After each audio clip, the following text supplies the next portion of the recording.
Good morning, guys. I'm gonna go over quickly what I think will happen and how I will position and what I will do with money that I hopefully make during the Q4 of 25 and Q1 of 26. I've already taken some profits on Bitcoin, Solana, Ethereum,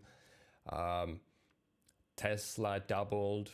I've started to take a bit of profits. I still have a lot of exposure, of course, but this is what I'm anticipating. First, I'm going to go over this OIH divided by SPX chart. This is a pair trade. OIH is the Van Eck Oil Services ETF. And we can see that every time the rates have bottomed in the 2000s has been the time when this ETF has made a significant bottom against the SPX. And afterwards, it has outperformed it greatly. There we can see a 250% increase, 70% increase. And although this looks smaller, it was a 250% increase. And what I'm expecting to see here, again, is we have started the rate cut cycle. I think we're going to have some incremental cuts in October, November.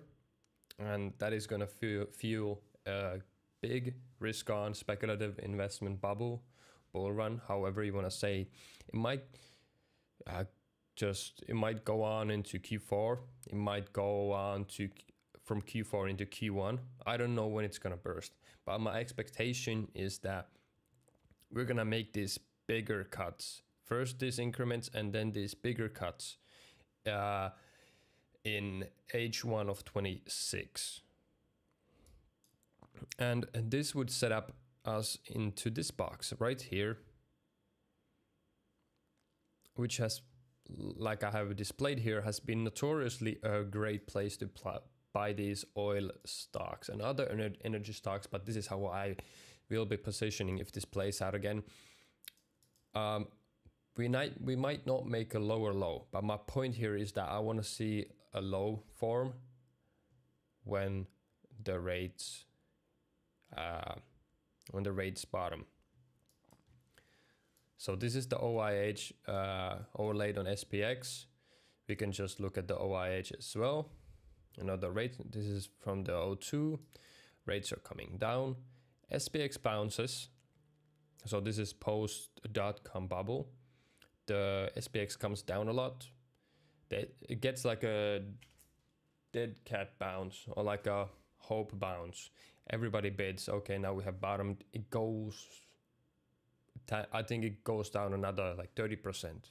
I can't remember exactly, but goes down a lot from here. But the energy or the oil services, they don't go further.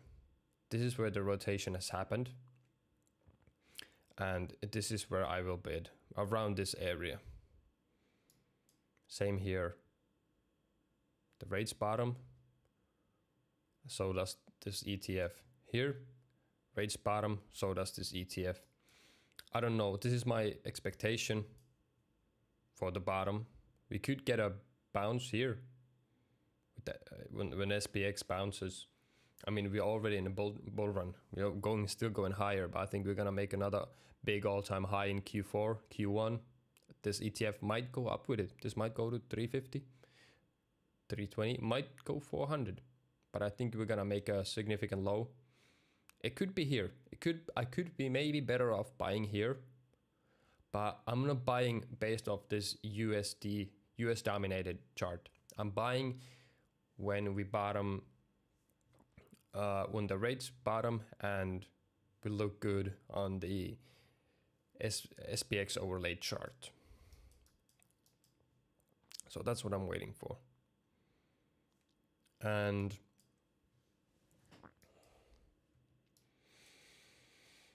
yeah, I think that's pretty much it. I was thinking, do I have anything else to add?